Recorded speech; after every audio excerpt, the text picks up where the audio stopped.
दोस्तों नमस्कार। हम फाइनल सेमेस्टर के एमए फाइनल सेमेस्टर के अनुवाद पत्र की तैयारी कर रहे हैं और इसके अंतर्गत हम पाठ्यक्रम में निर्धारित जो भी विषय वस्तु हैं उसका अध्ययन कर रहे हैं। पहला जो आरंभिक विषय वस्तु था अनुवाद, अवधारणा, परिभाषा एवं स्वरूप, इस पर हमने बातचीत की। आज हम अनुवाद की जो प्रक्रिया है, यह हमारा आज का विषय बिंदु है। अनुवाद की प्रक्रिया, इसका अध्ययन करेंगे। आइए हम अध्ययन आरंभ करें। अनुवाद की प्रक्रिया से आशय अनुवाद की विधि अथवा प्रविधि से है। यह दो भाषाओं के मध्य प्रमुखता से होने वाला कार्य है। इसमें एक भाषा से दूसरी भाषा में संदेश और संरचना, मैसेज एंड स्ट्रक्चर का अंतरण होता है। संदेश लक्ष्य है, संरचना माध्यम है और अंतरण प्रक्रिया है। संदेश लक्ष्य है, संरचना माध्यम है और अंतरण प्रक्रिया। इन तीनों आधार स्तंभों अथवा आयामों के कार्य व्यापार को अनुवाद प्रक्रिया, प्रोसेस ऑफ ट्रांसलेशन कहते हैं। इस संबंध में सर्वप्रथम विवेचन अमेरिकी भाषा विज्ञानी यूनिस ए नाइडा ने किया था।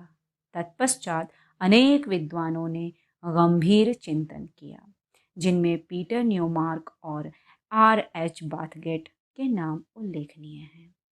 नाइडा ने अनुवाद को एक वैज्ञानिक तकनीक के रूप में विश्लेषित करते हुए अनुवाद प्रक्रिया के 3 सोपान बताएं।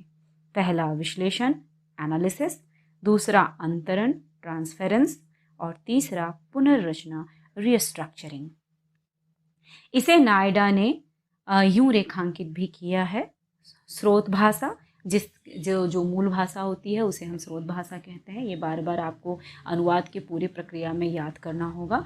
स्रोत भाषा, जिसे हम मूल भाषा कहते हैं, इसके विश्लेषण, सबसे पहले हम इसका विश्लेषण करते हैं, फिर इसके बाद हम इसका अंतरण करते हैं और तब जाके यह पुनर्रचना होती है और पुनर्रचना के बाद यह लक्ष्य भाषा अर्थात अनुदित पाठ के रूप में हमें प्राप्त होता है।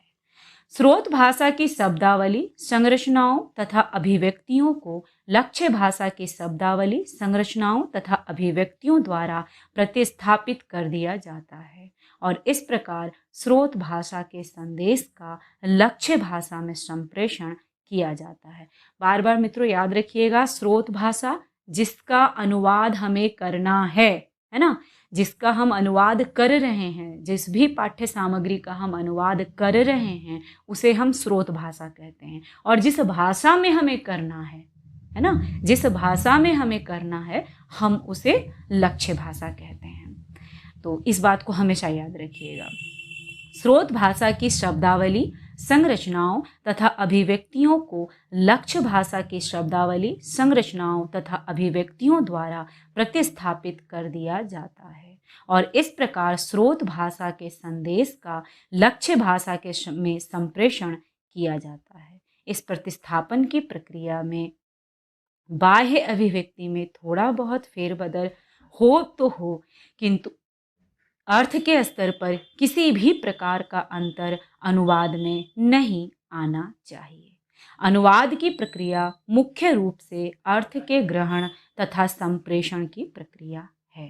ध्यान से सुनिए, ये बहुत इम्पोर्टेंट बात कही जा रही है कि जब हम प्रतिस्थापन कर रहे होंगे तो प्रतिस्थापन की प्रक्रिया में बाह्य अभिव्यक्ति में थोड़ा बहुत फेरबदल हो तो हो, किंतु अर्थ के स्तर पर किसी भी प्रकार का अंतर अनुवाद में नहीं आना चाहिए। अनुवाद की प्रक्रिया मुख्य रूप से अर्थ के ग्रहण तथा संप्रेषण की प्रक्रिया है।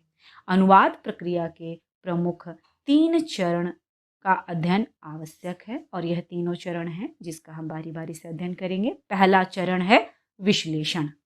अनुवादक स्रोत भाषा के पाठ को ध्यान से पढ़कर उसका सामान्य अर्थ ग्रहण करने की चेष्टा करता है। जहां पाठ के संपूर्ण आशय के ग्रहण के लिए मात्र वाच्यार्थ नहीं होता, वहां अनुवादक गहराई में जाकर पाठ का विश्लेषण करता है। कुछ खास ध्वनियों, वर्तनी, शब्दों, शब्द रूपों, मुहावरों, विशिष्ट अभिव्यक्तियों या वाक्य संरचनाओं के माध्यम से रचनाकार पाठ में विशिष्ट अर्थ भरता है, जो मात्र बाह्य संरचना के स्तर पर ही नहीं होता। इस प्रकार विशिष्ट अर्थ की संपुष्टि लाक्षणिक तथा व्यंजक प्रयोगों के द्वारा भी होती है एवं वाक्य की संरचना के माध्यम से भी। एक उदाहरण से समझने की कोशिश करते हैं। जैसे यह हुसैन का चित्र है। हुसैन चित्रकार। द्विवर्थक शब्दों का प्रयोग न होने के बावजूद इस वाक्य के 3 भिन्न अर्थ हो सकते हैं। यह हुसैन का चित्र है। इस एक वाक्य के 3 अर्थ हो सकते हैं। पहला, इस चित्र में हुसैन की आकृति अंकित है। दूसरा, यह चित्र माधुरी की हुसैन ने अंकित किया है। और तीसरा, यह चित्र हुसैन की संपत्ति है।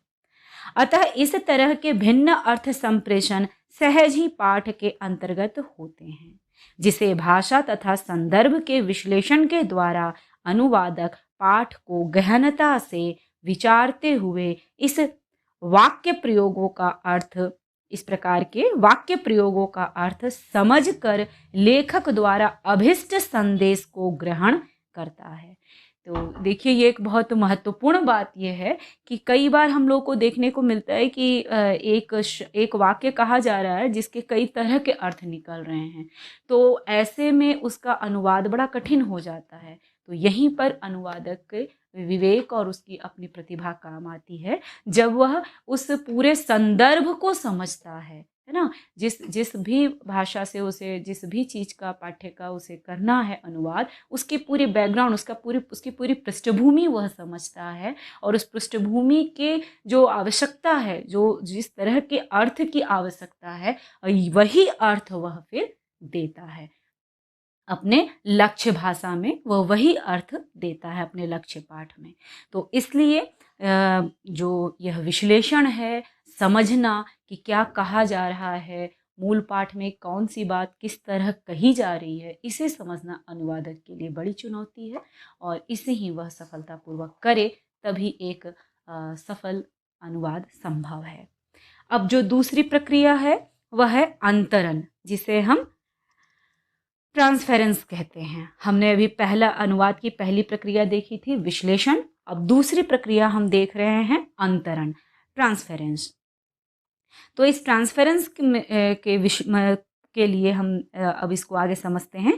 विश्लेषण के द्वारा अनुवाद के पाठ के संपूर्ण अर्थ ग्रहण के बाद, विश्लेषण के द्वारा अनुवाद के पाठ के संपूर्ण अर्थ ग्रहण के बाद अनुवादक उस सामग्री का लक्ष्य भाषा में प्रतिस्थापन करने की चेष्टा करता है।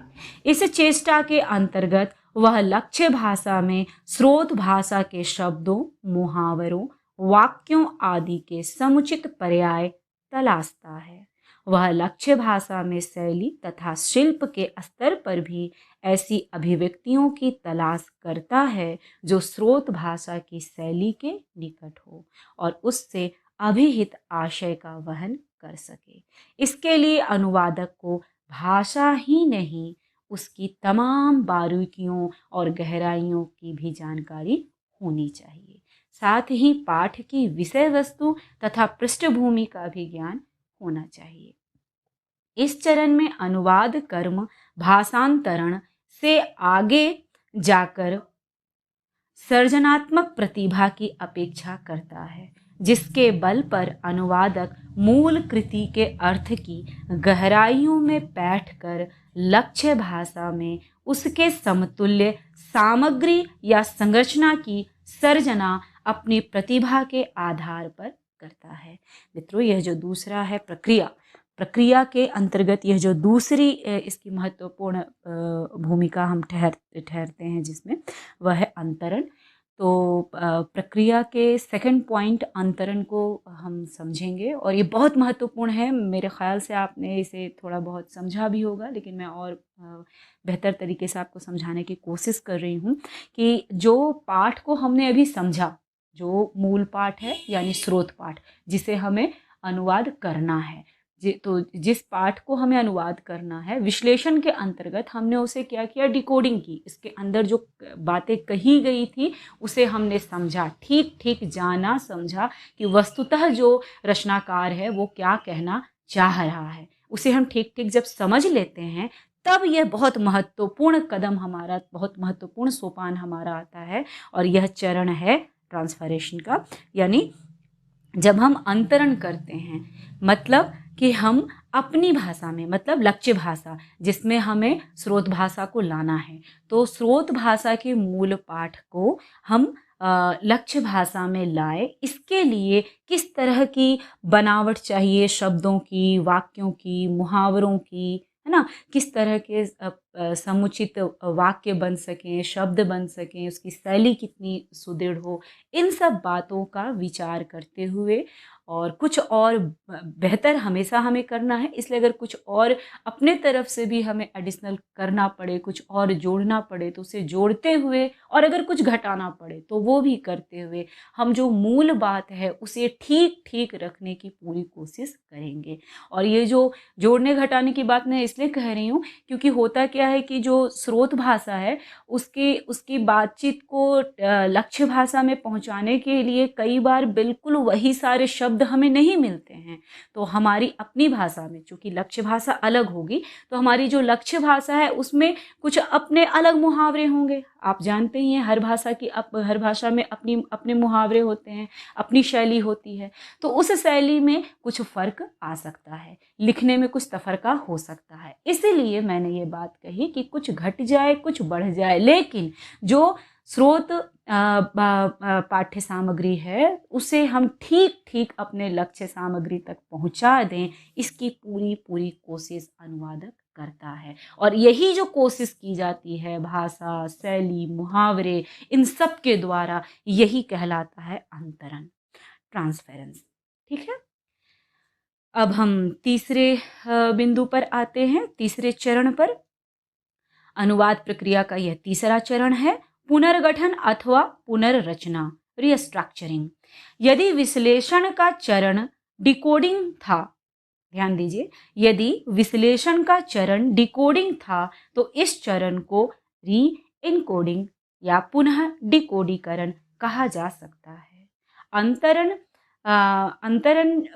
जो है, ये इस चरण में अनुवादक भाषा प्रतिस्थापन के लिए जिन विकल्पों को चुनता है, इस चरण में उन्हीं को वह व्यवस्थित रूप में भाषाबद्ध करता है। अनुवादक को ध्यान रखना होता है कि स्रोत भाषा के पाठ की अर्थ छवियां तथा व्यंजित प्रभाव की रक्षा करते हुए भी वह विषयानुरूप ऐसी शब्दावली, पदक्रम, भाषा संरचना, विशिष्ट अभिव्यक्तियों तथा शैली का प्रयोग करे जो लक्ष्य भाषा में सहज तथा स्वाभाविक प्रतीत हो। अतः स्रोत भाषा के मूल संरचना या अभिव्यक्ति के स्वरूप में कुछ फेर बदल के साथ भी लक्ष्य भाषा में उसकी प्रस्तुति सही, सार्थक, सटीक एवं स्वाभाविक बनाए रखने की कोशिश की जाती है। इस तरह इस चरण में अनुवाद को पुनः सृजन की सीमा में लाया जाता है। मित्रों ध्यान दीजिए, मैंने अभी आपको कहा कि हम लोग सबसे पहले जो अनुवाद के लिए जिस विषय को उठाते हैं, उस विषय के अनुवाद में जो सबसे पहला चरण हमारा आता है वह है विश्लेषण। हम उस पाठ के अंदर जाते हैं और उसमें बैठकर, उसके भीतर गहराई में उतरकर उस पाठ को समझते हैं कि ये कह क्या रहा है। तो सबसे पहला जो अनुवाद की चरण है वो यही है कि पाठ को समझना, विश्लेषित करना। तो हमने सबसे पहले पाठ का विश्लेषण किया, उसे समझा। इसके बाद है अंतरण। अब उस समझी हुई चीज को जो हमने पाया है, हम मूल पाठ से जो हमने पाया है कि ये बात क्या कही जा रही है, उसके विश्लेषण द्वारा जो हमने प्राप्त किया है, उसे अपनी लक्ष्य भाषा में किस तरह हम डाल सकें, किस तरह हम उसको ठीक ठीक अपने तरीके से उसे रख सके, उस प्रक्रिया को हम कहते हैं अंतरण। और वहाँ के बाद जो ये फाइनल स्टेज आता है रीस्ट्रक्चरिंग का, पुनर्रचना का यह बहुत महत्वपूर्ण है, क्योंकि इसमें ही मूलतः अनुवादक जो है वह कवि के समकक्ष जाकर ठहर जाता है, क्योंकि उसे बिल्कुल उसी मनस्थिति में जा कर के, रचनाकार की मनस्थिति में पहुंच कर के रचना को पुनः सृजित करना पड़ता है एक तरह से। तो इसलिए ये जो रचना वाली बात है ये बहुत महत्वपूर्ण है। इसमें अनुवादक की प्रतिभा बहुत काम आती है, उसका अपना विवेक बहुत काम आता है, और तीसरा ये जो पूरा पाठ है, मूल पाठ है, उसकी जो पृष्ठभूमि, उसकी बारीकियाँ, उसकी जानकारियाँ, उसके सांस्कृतिक राजनीतिक पहलू, इन सब की जानकारी होनी चाहिए, क्योंकि भाषा सिर्फ भाषा नहीं होती है, वह अपने साथ एक पूरी संस्कृति होती है। ठीक है, तो इसलिए आप ये तीसरा जो बिंदु है बहुत महत्वपूर्ण है। यूँ तो देखा जाए तीनों ही बिंदु बहुत महत्वपूर्ण हैं। अगर ठीक ठीक हम अनुवाद करने बैठे हैं और जो सबसे पहला चरण है विश्लेषण, वो नहीं कर पाते हैं, तभी हम डगमगाने लगेंगे। उसके बाद अगर अंतरण हम उसकी ठीक ठीक प्रक्रिया जो है समझ करके, उसे अपनी मूल भाषा से समझ करके लक्ष्य भाषा में परिवर्तित करने की जो प्रक्रिया है, उसमें अगर हम सही सही उसे फिट नहीं कर पाते हैं समुचित शब्द और वाक्यों के विन्यास के द्वारा, तब वह गड़बड़ा जाएगा। और फाइनली जब हम इसे थर्ड स्टेज में ले आते हैं कि एकदम से जो भाव विन्यास, जो शब्द विन्यास होने, जो कहना चाह रहा था रचनाकार अपनी रचना में, मूल भाषा, मूल स्रोत में, ठीक वही मूल पाठ की बात हम लक्ष्य पाठ में भी लेकर आ सकें। इसकी जो कोशिश है, यह जो संघर्ष है, यही है पुनर्रचना। पुनर्रचना के लिए एक बात और है जो आप समझ लें। यहाँ यह स्पष्ट कर देना आवश्यक है कि नायडा द्वारा प्रतिपादित तीसरे सोपान रिस्ट्रक्चरिंग के लिए हिंदी पर्याय पुनर्गठन रखा गया था, किंतु बाद में यह सोचा गया कि पुनर्गठन में सृजनात्मक और लेखकीय कला का बहुत ज़्यादा भाव नहीं आ पा रहा है, जो अनुवादक के लिए बहुत आवश्यक तत्व है।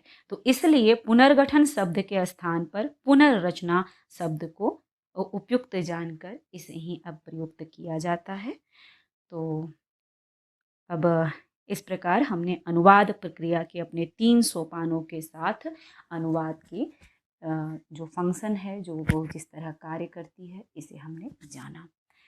मेरे ख्याल से आप बहुत अच्छे से इसे समझ पाए होंगे। यह प्रक्रिया बड़ी देखने में बड़ी जटिल सी लगती है, लेकिन जब आप करने आएँ तो बड़ी सहज ही आप इसमें रम जाते हैं। आपका मन इसमें रम जाता है पूरी तरह।